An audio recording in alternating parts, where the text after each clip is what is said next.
Welcome to the latest episode of the Mint Door Podcast, your sanctuary where high achievers and dental professionals navigate the journey from burnout to brilliance. Today, we're not just sharing insights and stories, we're extending an invitation to something extraordinary, our Mint Julep weekly newsletter. Imagine this, a weekly pick-me-up delivered directly to your inbox, crafted to leave you feeling refreshed and inspired.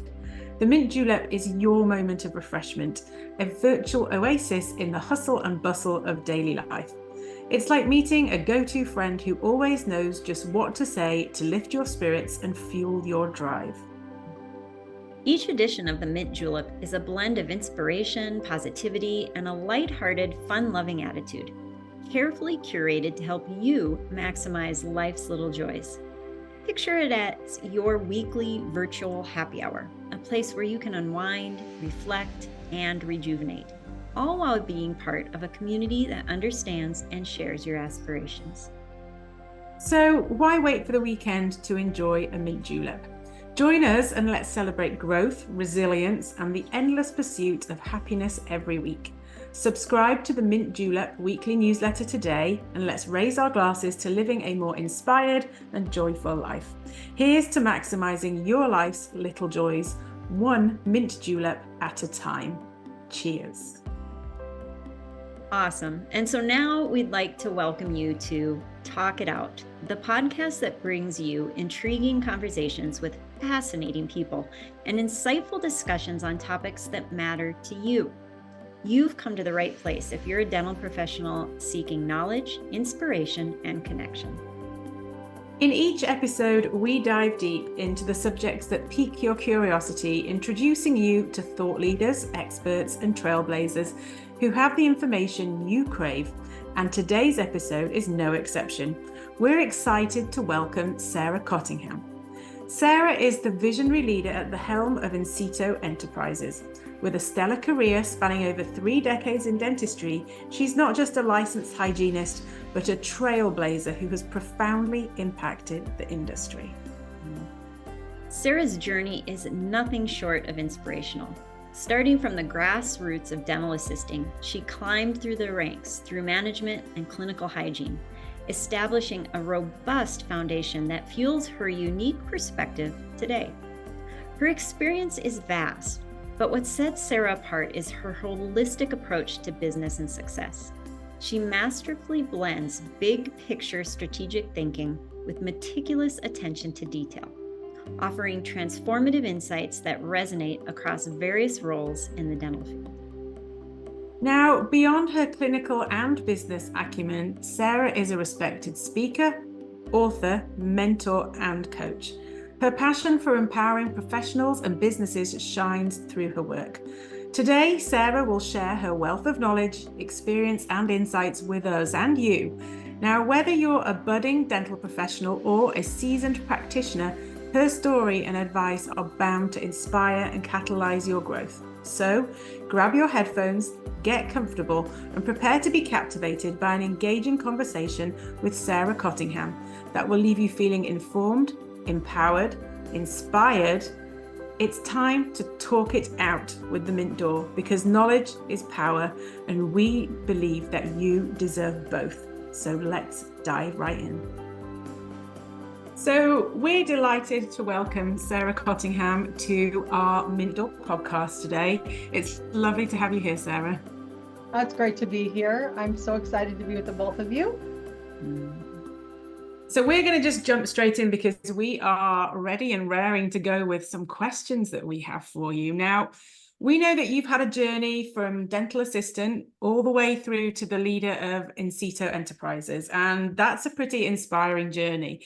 Maybe you could share with us how your varied roles over time have shaped your leadership style and also your approach to empowering other people in dentistry.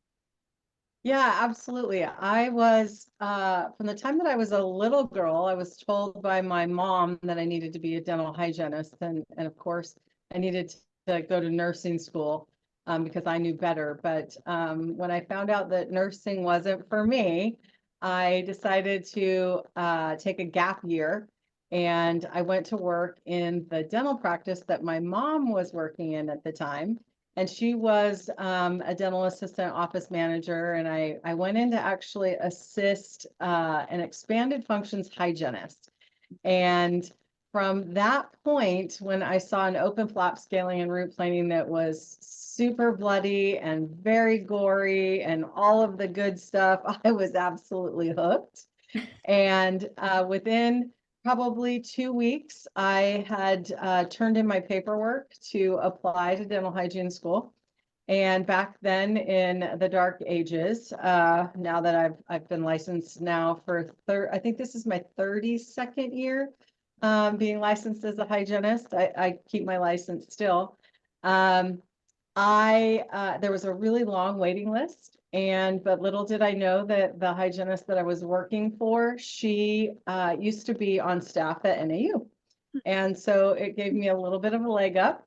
And so I went from filing charts in that dental practice to assisting the hygienist to then going into hygiene. And when I was in hygiene, I found that the practice that I knew from my mom being in, that the practices that I was in were nothing like what I was raised in. I always heard of the boss that my mom worked for, that he was taking them to great CE courses, he was having team meetings, he was really investing in the team, and their opinion mattered, and that they got to actually contribute, and he was doing fabulous dentistry, and it really mattered to him what he was doing. He wasn't doing amalgams at the time that I was 16. So, I mean, I said the dark ages and not doing amalgams back then, well, that was the kind of practice that I was raised in. And when I got out into the real world, we all know that that was not what I found. And from there, I just found a way into taking on a hygiene department that had 3 hygienists. There was 3 of us as a business for that dentist. When I started in that practice, there was enough openings in a day that one of us shouldn't be there. Since I was the last one in, I knew I'd be the first one out. So I just had this crazy idea out of nowhere. I just said, well, why don't you just pay me a percentage of what the department produces, and I'll just run it like its own business, and I'll pay the hygienist. And he was kind of very, he was kind of a rogue thinker, and he's like, so, no guarantee, like, you're just going to do this. And I'm like, yeah, why not? I mean, I was young, I was crazy, and so I did. And within about 3 months, we had a standing room only hygiene business within a business. My hygienists were super, super happy. And the dentist was just like, well, if you can do that in that hygiene department, why don't you just do that with the office? And we grew that office from 5 ops to 11. And then he started buying and selling distressed dental practices and kind of fire sales in Arizona. And this was quite a while ago. And he was one of the first dental practices that was actually in a strip mall in the state. And now that's quite common. Back then it was uncommon. And I was hiring teams, training teams, putting in systems, and then he was selling off these dental practices to partners with the dentist. And after I did that with him for about 7 years, I found my way into being recruited into a company, a dental consulting company that I had been coached by. And then I ended up buying it. And I ran that successfully for several years on my own, because the original person that I partnered with, she passed. And from there, I was recruited into Spear to help them open their consulting division. And then I found out corporate wasn't for me. And I went back into niche style consulting, where I still sit today in my own consulting company, and I work with medical and dental practices. I'm not just dentistry, and I am now actually doing fractional work and COO work. I just signed on with a DPO out here in Arizona. So the world just keeps getting larger and larger. So It's this weird, big chasm of just a lot of connections that have just kind of come together. And when I hear the whole journey, thank goodness that your first experience of blood and gore in watching some surgical dentistry being done didn't put you off. And I bet you there have been other incidents in your career that you've also showed that grit and determination that haven't put you off. It's funny that you say that. My mom was working in that dental practice when I worked there. She made the team interview me before hiring me. Like, she didn't want to have anything to do with it. When she heard that that's what I was going to be watching, she was actually standing outside the operatory, waiting for me to pass out. So she was ready to take over if I passed out. And I didn't. I was like in there. I couldn't get close enough, So you guys know how it is. Like, we're addicted. We're kind of that strange breed, Well, and you said something there that I love too. You said, why not? And I feel like that is a real theme in your story, why not? And you really took control and used some thinking of, this is what I want. How am I going to get it? Yeah, that's pretty much my theme. And to this day, even more so now, I say, why not? And I say, why not bigger? And it's amazing when you finally decide to open that door and own it, how big it can actually get in areas that you never thought it could be big. Mm-hmm. So fun. Well, you seem to have a really good blend of big picture thinking, but also attention to detail. And so I'd love to know how you marry those two in your life. And if there's a tip that you could give our listeners who maybe struggle balancing those two. Figure out which one that you're really good at, and then make sure you hold yourself accountable to the one that you struggle in. And because we get so locked up in one or the other, that we will generally sacrifice in the one area. I happen to be one of the profiles that's a little more blended, that I can see the big picture, and I can see the forest and I can see the trees. Not everybody sits in that place, and so they have a tendency to get really, really locked up in the tree, and every little leaf and every little vein, and the variances of color in the tree, and then they missed the whole view.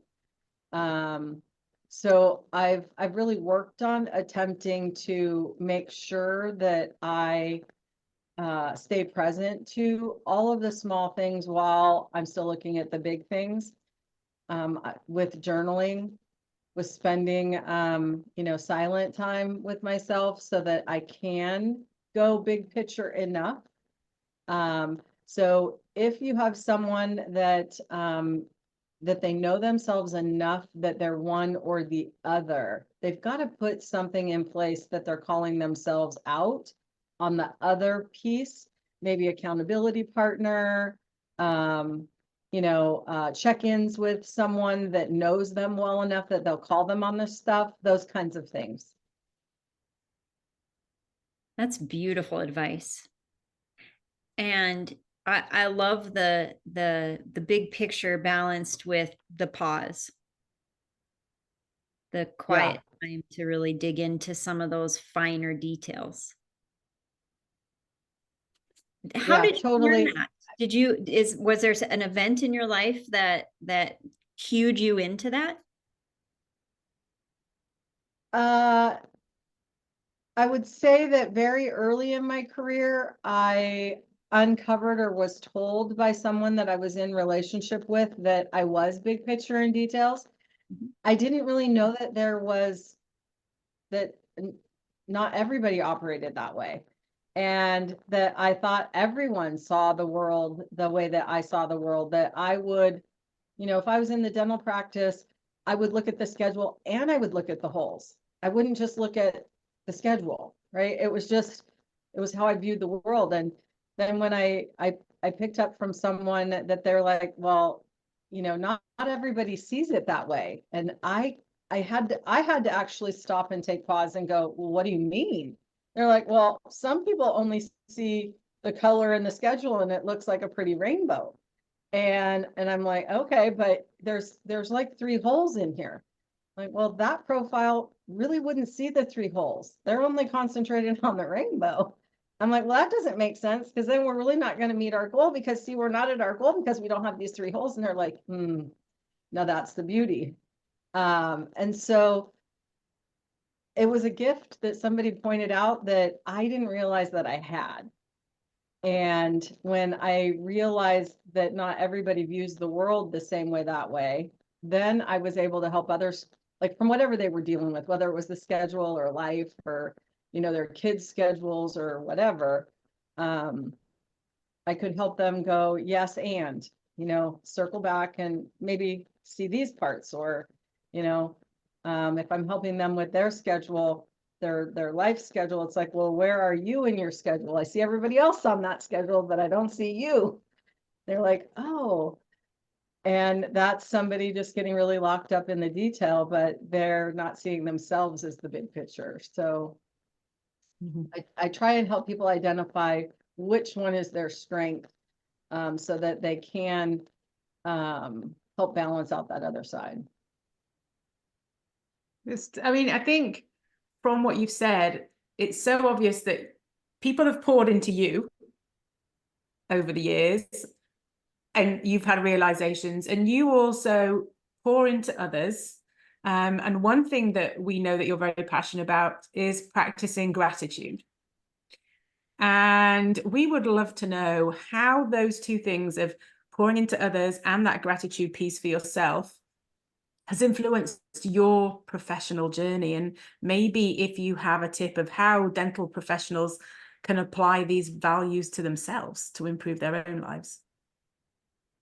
Yeah, many years ago, I read a book, and now the name is escaping me. And out of the book, the author was writing a letter of thanks and gratitude, 1 a day, to someone. And now I can't remember the title of that one at the moment, but from there, I challenged myself to do that, and that lasted for a while. And then I had stumbled across Oprah and how, she talks about her gratitudes, and I'm like, I'm just going to try it. And I just started posting it on social media, and there was a period of time that I was absolutely 100% consistent every day. And it was for a period of probably 4 years that it was every day. And then there was a period of time recently where it kind of hit me that it had become a chore, that I was doing it because it felt like it was a chore, and I had to. And then I'm like, you know what, it's okay. I'm going to let that go. And then I'm going to get back to it when I get to.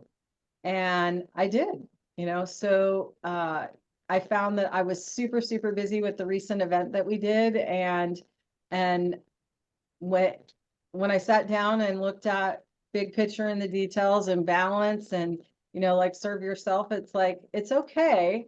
Just because you've done it like this for the last 5 or 6 years doesn't mean that I have to do it today. When it's right, it'll come back. The gratitude never left. I'm still grateful when you drive up to the spot that you find, or that, the gentleman that didn't have to held the door open, or that, my son just happened to buy new lights for my car the other day. Like in those moments, you just go like, and you just right then, right there, get grateful. And at that moment in that time, it was enough. And recently it's like, okay, now I can get back to it. And now I get to again. And now it's out on social media again. And I find that if I'm not being grateful during the day, at the end of the day, it's more of a depleted day.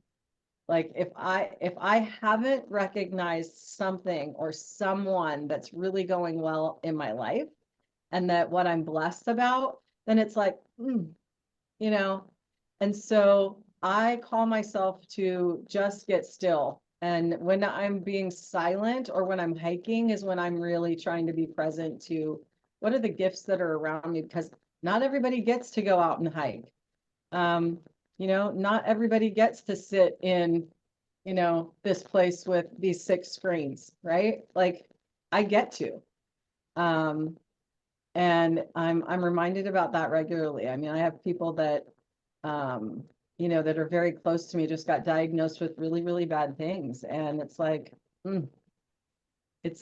every moment you're grateful for something. Mm-hmm.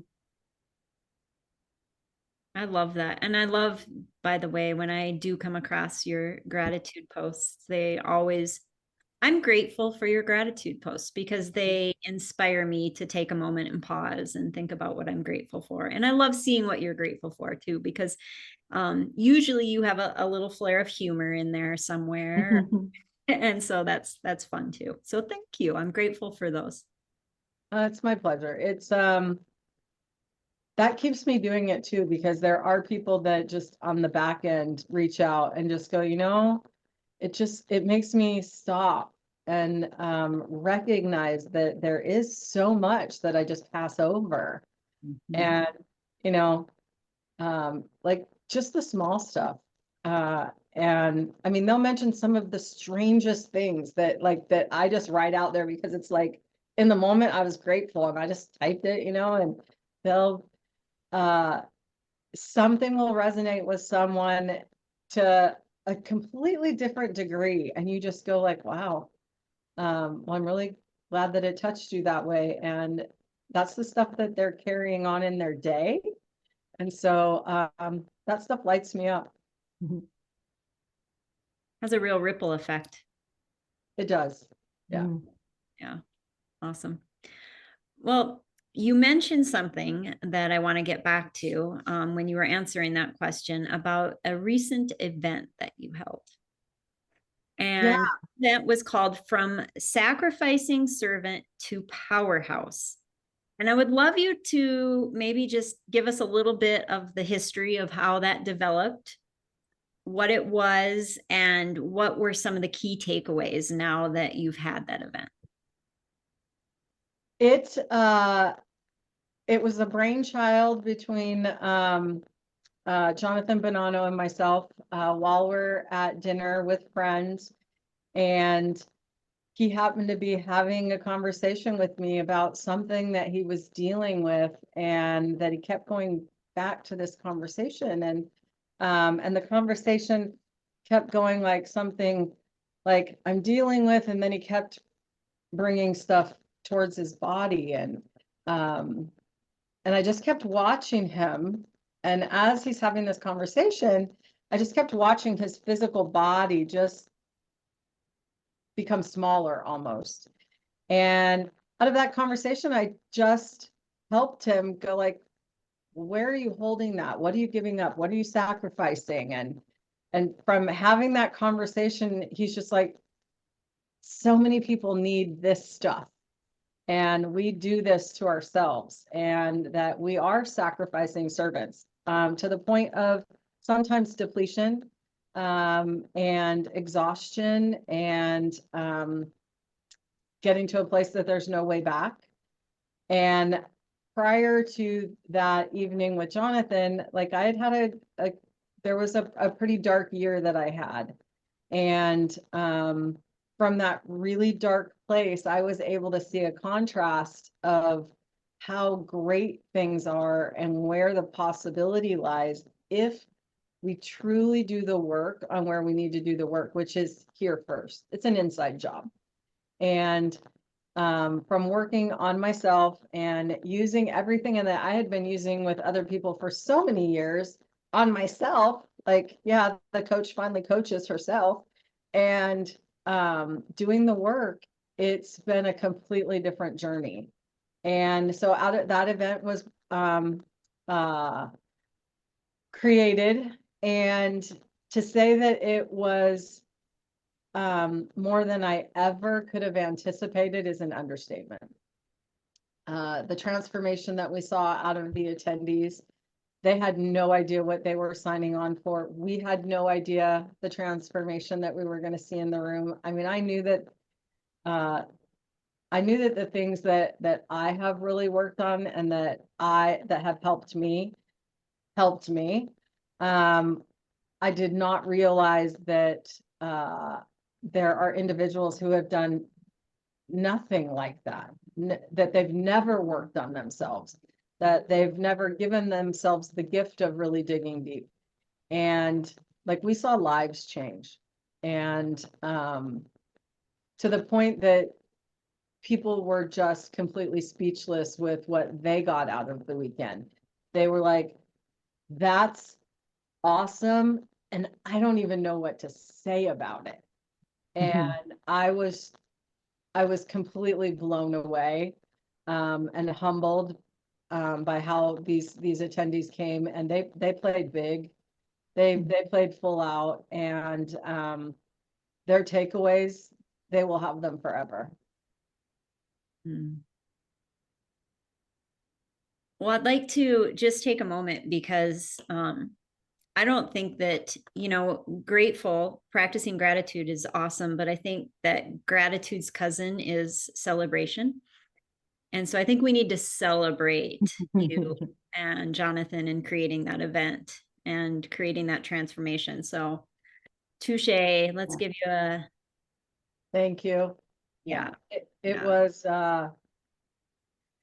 we didn't know how it would go. And we knew that there was something to offer to the people that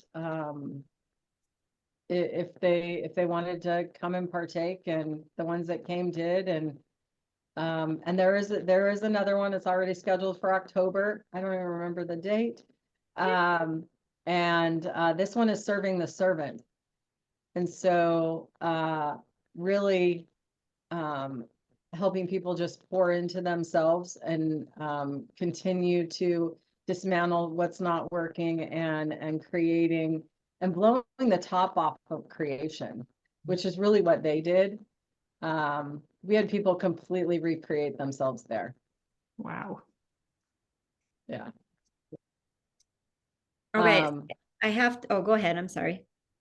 I was just going to say, a lot of people thought that it was going to be the cold plunge gig, and like, I'm being called the ice queen, and I'm like, I'll wear that banner. But I don't think that they realize that the gift that they can give themselves when they actually go within and use themselves to create and generate and heal and express themselves. And when they were able to find their voice or find their breath while they were in the water, not just that they see these people go and, survive the water and the cold, and oh, I did my 2 minutes, like, they got into freezing cold water and got calm. Like, they got into 33 degrees and got peaceful. And like, they found that they could get to a calm and a stillness that they had no idea ever existed. And so it was out of those places that, like, their whole mind just starts waking up and going like, wow, I have the ability to, like, completely create from nothing. And they just never realized that they had the power. They've been told they had the power. They've heard that they had the power, but nobody actually knew how to access the power. So it was amazing. And the people that helped contribute, we had a labyrinth there, and Shireen was with us, and we had Dr. Mendelson came and guest presented. And, we had so many people pour into that event, and it was just amazing. It sounds like I'm excited to hear about October. Do you have links for October? Do you have a thing set up yet for that information on that? They can follow us on Instagram, so they can look up the Incito Experience. That's with an X, experience. So all of the dates and the links will be available there. I don't believe that they have the link live yet, but it'll again be out here in Scottsdale. And, you know, the property that we were in was exceptional and it served all of our needs. And so I think we'll probably go back to the same property. Awesome. Awesome. We'll make sure and include that in the show notes so that people can follow that and find out all the details as they drop. But I have a question about this because, you know, it's like you say, if you haven't ever done the work or gone within, sometimes you don't even know where to start, or you're like, what does that mean? Go within. What does that mean? Do the work. And you eloquently put how you kind of walked people to discover that. But is there one tip for someone listening today that's like, oh, I don't get that. What do you mean go within and do the work? What would be a great place to start for somebody listening today? Get silent.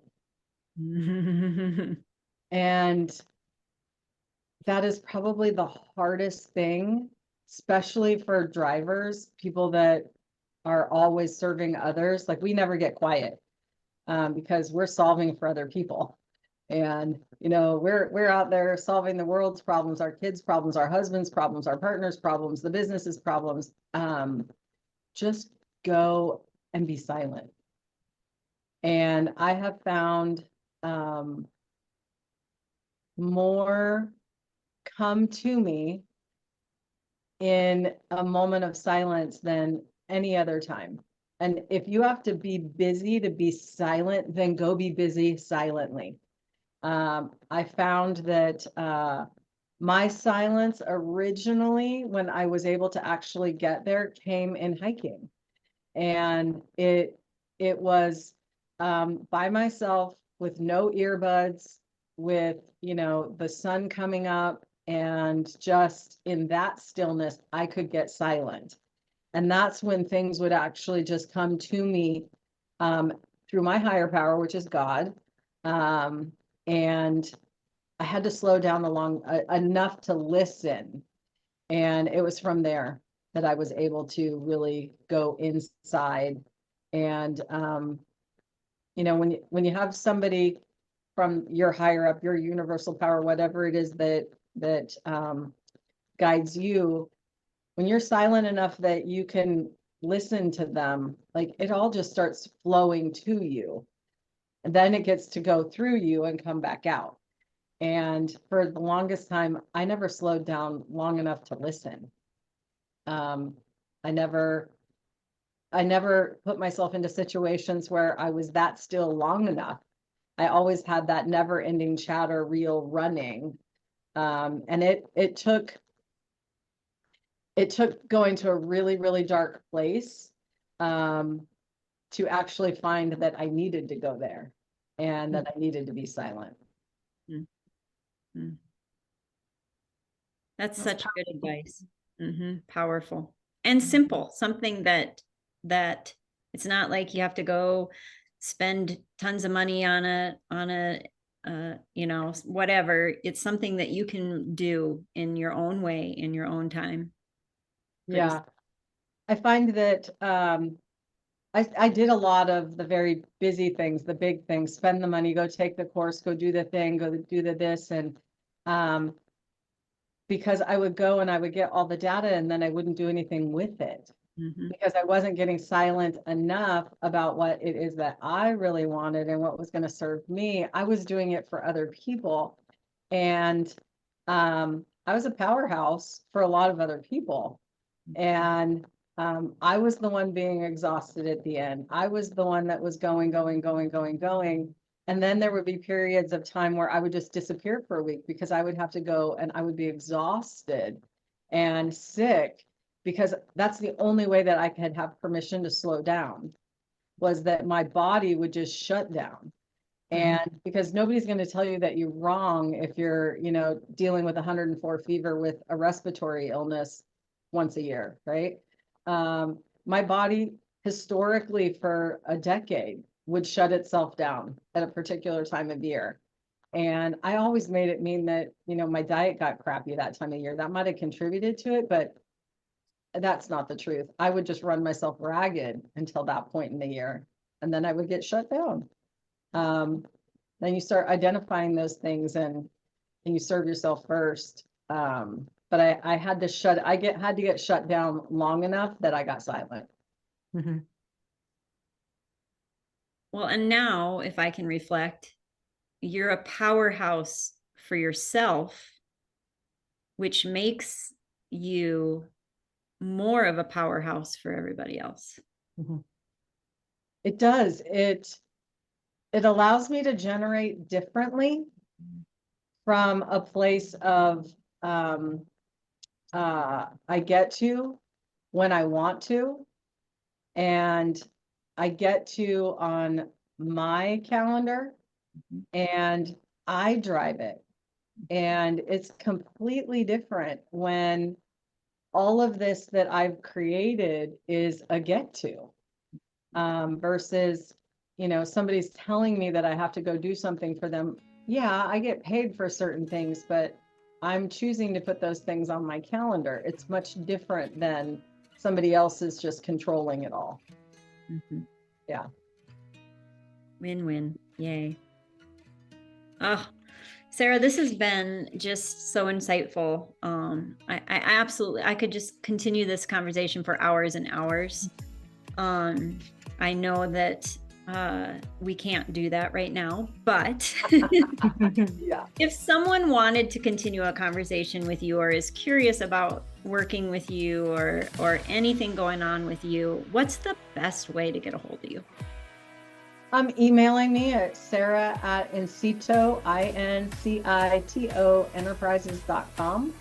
And, I will get back with you and get in touch with you. You can always follow me on Facebook or Instagram at Sarah Cottingham. And, I'll come up everywhere. Generally, it's in a cold plunge somewhere on the top of a mountain. Then you'll know it's me. Awesome.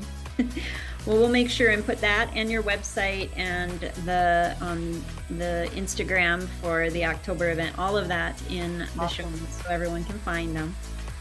Perfect. Yeah, thank you. Listeners for the Mint Door, we really hope that you found some encouragement from Sarah today. I know I did. Mm-hmm. And we just adore you. So thanks for being on our podcast today and sharing your wisdom with us. Thanks for having me. It was totally a pleasure. I love the two of you. Yay. All right. I think there needs to be a part 2 to this because part 1 was so good. Mm-hmm. Repeat guest. Awesome. Well, thank you. You're welcome. All right. Thanks everyone for listening, and we'll see you on the next episode of the Mint Door Podcast. All right.